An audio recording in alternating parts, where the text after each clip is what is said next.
विरुद्धाहार है क्या? सबसे पहले ये समझो, ऐसा भोजन जिसको साथ खाने से आपका सामर्थ्य बढ़े वो संयोगी आहार है, और ऐसा भोजन जिसको साथ खाने से आपको कमजोरी मिले, बीमारियां मिले, वो क्या है? विरुद्धाहार है। अब विरुद्धाहार दो प्रकार का होता है। एक विरुद्धाहार होता है जो मुंह के माध्यम से हम सेवन करते हैं, एक विरुद्धाहार होता है जो विचारों के माध्यम से हम लेते हैं। ठीक है, अब इसको ऐसे समझो। सबसे पहले विचारों वाला समझेंगे, इसके बारे में आयुर्वेद में भी वर्णन नहीं है। दो व्यक्ति जिनके समान विचार है, जिनका समान लक्ष्य है, जिनकी आपस में मिलती है, अगर वो साथ रहेंगे तो दोनों एक दूसरे को एनर्जी बढ़ाएंगे। और जो दो व्यक्ति जिनकी आपस में नहीं बनती है, विचारों में भेद है, अगर वो दो व्यक्ति साथ रहेंगे तो एक दूसरे की एनर्जी खत्म करेंगे। तो पहला विरुद्धाहार क्या है? ऐसे व्यक्तियों के साथ कैंसर पेशेंट को रहना है जिनके साथ आपकी बनती है। अगर नहीं बनती है तो उससे साइड हो जाओ। पहली बात, भले ही आपकी पत्नी हो, भले ही आपका माँ हो, बाप हो, जिसके साथ आपके विचार मिलते हैं, जिसके साथ आपको खुशी मिलती है, उसी के साथ आपको समय बिताना है अगर कैंसर रोगी को ठीक होना है, क्योंकि उसको पॉजिटिव एनर्जी चाहिए। मैंने ऐसे मेरे जीवन में अनेकों स्टडी हैं जिसमें केवल और केवल कैंसर इस बात से पैदा हुई कि उसके आसपास जो लोग रहते थे उनके आपस में नहीं बनती थी।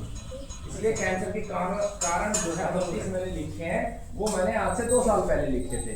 नया लिखूंगा तो वो 100 पहुंच चुके हैं। ब्रेन कैंसर का एक रोगी मेरी लाइफ में है जिसको सिर्फ स्ट्रेस आपस में ना बनने से ब्रेन कैंसर बन गया। तो पहला चीज सहयोगी आहार क्या है? जैसे इस पति पत्नी के जोड़े की बहुत अच्छे से बनती है तो ये साथ रहे, तो ये क्या होगा? संयोगी आहार, एक दूसरे को ताकत देंगे।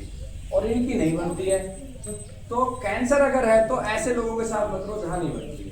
पहली चीज समझ गए? ये 75% है।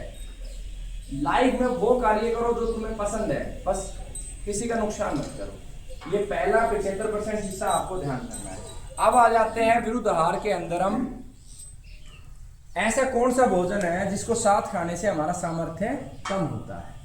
सबसे पहले पकड़ते हैं दूध। ठीक है, खाने के बारे में हम चर्चा कर रहे हैं, फिर अलग चर्चा करेंगे। दूध के अंदर क्या है? दूध के साथ आप अगर नमक लोगे तो वो आपको बीमार करेगा। दूध के साथ अगर आप सब्जी का सेवन करोगे तो वो आपको बीमार करेगा। समझ रहे?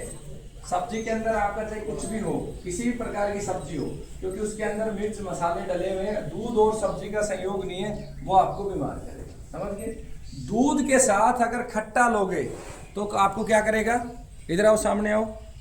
क्या करेगा? आपको बीमार करेगा। दूध के साथ अगर खट्टा लोगे तो क्या करेगा? बीमार करेगा। तो यहां तक क्लियर है? अब शहद के साथ, मैंने फोन किसको दिया था? फॉलो इसमें मैंने लिख रखा है, लिस्ट है। शहद के साथ समान मात्रा में 1862, शहद के साथ समान मात्रा में अगर आपने घी ले लिया तो वो क्या है? विष है। ठीक है, अब आगे का कर्म वाइज मैं आपको व्हाट्सएप भी कर दूंगा।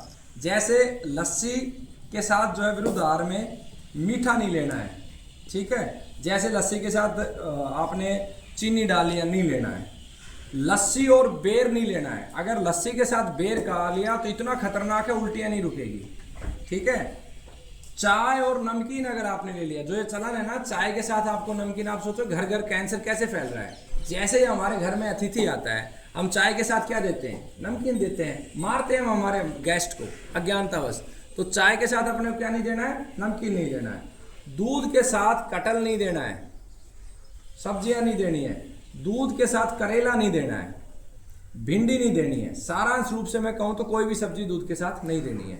दूध के साथ आपको प्याज भी नहीं देनी है। ठीक है, मांसाहार करना ही नहीं है। जीवन चिकित्सा मांसाहार 2 प्रकार का हमारे यहाँ। एक मांसाहार सीधा इंसान को खा जाना, मतलब एक जीव को हमने काटा पीटा खा ली, ये एक मांसाहार है। दूसरा मांसाहार है उसको मानसिक रूप से खा जाना, ये भी एक मांसाहार है। मानसिक रूप से कैसे खाते हैं? मानसिक रूप से जैसे विट्ठल है।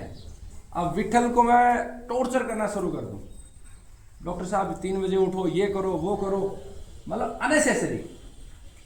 हम किसी को अननेसेसरी टॉर्चर करते, वो भी एक तरीके का मांसाहार है। ठीक है, उसके बाद मांसाहार दूध के साथ वैसे नहीं करना चाहिए, क्योंकि आयुर्वेद अलाउ करता है मांसाहार, जीवन चिकित्सा पत्ती में मांसाहार नहीं है। इसलिए मैं आपको भेद करके बता रहा हूँ।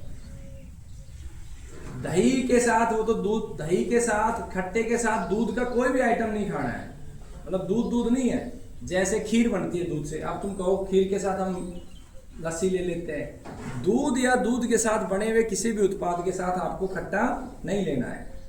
फलों में भी खरबूजा, किसी भी फल के साथ दूध नहीं लेना है आपको। कुछ अपवाद हैं, लेकिन हम उन अपवादों पे अभी चर्चा नहीं करेंगे। जैसे आप मुनक्का के साथ दूध ले सकते हो, खजूर के साथ ले सकते हो, और आगे नहीं है, ठीक है। उसके बाद आपको क्या करना है, ये आपका खाने के प्रोडक्ट हो गए। अब आपको समझना है तासीर के अनुसार विरुद्ध क्या है। गर्म चीज के साथ तुरंत अगर ठंडी चीज खा लोगे तो क्या हो गया, विरुद्ध आहार। गर्मा गर्म दूध पिया, उसके दूध के बाद तुरंत आपने ठंडा ठंडा पानी पी लिया, वो क्या है, विरुद्ध आहार, वो आपको नहीं है, समझ गए। मौसम के विरुद्ध, ये तो भोजन का हो गया। अब मौसम के विरुद्ध आपको सेवन नहीं करना है। मौसम के विरुद्ध क्या विरुद्ध आहार है, जैसे इस समय गर्मी चल रही है और गर्मी में आप ऊनी कपड़े पहने हो, तो ये क्या है, ये विरुद्ध है। मौसम के विरुद्ध जाके गर्मी के अंदर आप गुड़ खा रहे हो, तो ये क्या है, विरुद्ध आहार है, ठीक है। गर्मी के अंदर आप क्या कर रहे हो, गूंद खा रहे हो, गूंद के लड्डू खा रहे हो, वो विरुद्ध आहार है। तो हर सीजन के खाने के लिए जो चीजें बनी है उसी सीजन का खाना। इसका कंसेप्ट क्या है, फल सब्जियों में तो जिस सीजन में जो पैदा होता है वही खाना है, उसके अतिरिक्त अगर खाओगे तो क्या है, विरुद्ध आहार है। जैसे उदाहरण के लिए हम देखते हैं जनवरी में भी आम खाना शुरू कर देते हैं, वो विरुद्ध आहार है। क्यों विरुद्ध आहार है, कि एक तो उस सीजन में आम पैदा नहीं हुआ, दूसरा आम जो आप खा रहे हैं वो कोल्ड स्टोरेज से मिला है आपको। कहाँ से मिला है, कोल्ड स्टोरेज से। तो कोल्ड स्टोरेज में उसको प्रिजर्वेटिव डाल के प्रिजर्व किया जाता है, सीजन का नहीं है। अब इसका कंसेप्ट क्या है, कंसेप्ट ये है कि परमात्मा ने प्रकृति में संतुलन बनाने के लिए, आपके शरीर को स्वस्थ बनाने के लिए जिस समय जो चीजों की आवश्यकता है उन्हीं को पैदा करता है। जैसे तरबूज को कब पैदा करता है परमात्मा, गर्मी में, उस समय आपको पानी की ज्यादा आवश्यकता होती है, इसलिए तरबूज पैदा होता है ताकि आपके शरीर में फल का भी गुण चले जाए और पानी भी चला जाए। करेक्ट, समझ लो। अब उसी तरबूज को अगर हम परमात्मा की व्यवस्था को तोड़ के हम बना लेते हैं पॉली हाउस और फिर विरुद्ध मौसम में उगाते हैं, तो खाएंगे तो क्या होगा, बीमार होंगे, समझ गए। ऐसे ही आपको हर फल हर सब्जी को सीजन के अनुसार खाना है, तो वो संयोगी आहार है, और सीजन के विपरीत खा रहे हैं तो वो विरुद्ध आहार है। अब विरुद्ध आहार, एक और विरुद्ध आहार होता है जिसकी चर्चा हम जीवन चिकित्सा पद्धति में करते हैं। वो विरुद्ध आहार क्या है, वो विरुद्ध आहार है कि जब हम कोई सफर करते हैं, ठीक है, जैसे उदाहरण के लिए ये महाराष्ट्र से आए, ठीक है, तो महाराष्ट्र में इस समय मान लो टेम्परेचर है 10 डिग्री, उदाहरण दे रहा हूँ, या इस महाराष्ट्र की जगह में बद्रीनाथ का उदाहरण दे रहा हूँ। बद्रीनाथ में इस समय टेम्परेचर है 2 डिग्री, ठीक है। बद्रीनाथ में का विरुद्ध आहार अलग है, हरियाणा का अलग है। अब ये बद्रीनाथ से उठ के यहाँ पर आए, उसके अकॉर्डिंग नहीं खाना है, तो एक तो ये बात ध्यान रखनी। दूसरी, वहां से अगर एकदम से उठ के आ रहे हैं तो एकदम से सफर को एग्जिट नहीं करना है। जैसे कोई वहां से सीधा बाई एयर पकड़ के तुरंत यहाँ आ जाएगा तो वो विरुद्ध वातावरण हो गया। विरुद्ध आहार के साथ साथ विरुद्ध वातावरण, एकदम से आप ठंडे में आपका शरीर रह रहा था, आपने 4 ही घंटे में ठंडे से पूरे गर्म में आ गए, ये क्या है, विरुद्ध वातावरण। इस विरुद्ध वातावरण को भी रोकना है। कैसे रोकना है, इसीलिए हम ट्रेन का सफर करे बैठे होता है। जैसे बद्रीनाथ से शुरू किया बस से, तो धीरे धीरे धीरे धीरे क्लाइमेट चेंज होता है। पहले हम 0 पे थे, फिर 2 में आए, फिर 4 में आए, फिर 6 में आए, फिर 8 में आए, फिर राजस्थान पहुंचते पहुंचते हम पहुंच गए 28 पे, ठीक है। तो ये चीजों को अपने को पूरा का पूरा ध्यान रख के चलना है। अब आप समझ गए विरुद्ध आहार का मतलब। जीवन चिकित्सा में विरुद्ध आहार का मतलब है 75% हिस्सा कि ऐसे व्यक्ति के साथ, कैंसर पेशेंट या गंभीर बीमारी के रोगी को समय नहीं बिताना है जिसके साथ उसके विचार नहीं मिलते हो। जैसे कि ईमानदार व्यक्ति के साथ चोर के विचार नहीं मिलेंगे, एक राष्ट्रभक्त के साथ आतंकवादी के विचार नहीं मिलेंगे। तो विचारों का समावेश सबसे ज्यादा जरूरी है। पेशेंट को उस व्यक्ति के साथ समय बिताना है जिसके साथ उसके विचार मिलते हैं, पहली चीज। बाकी जहां नहीं मिलते, मन में कोई भाव है, उनसे एग्जिट कर लो। फिर खाने के बारे में आपको बताया, अब क्लियर है, समझ गए सारी चीजें, याद हो गई है, ठीक है।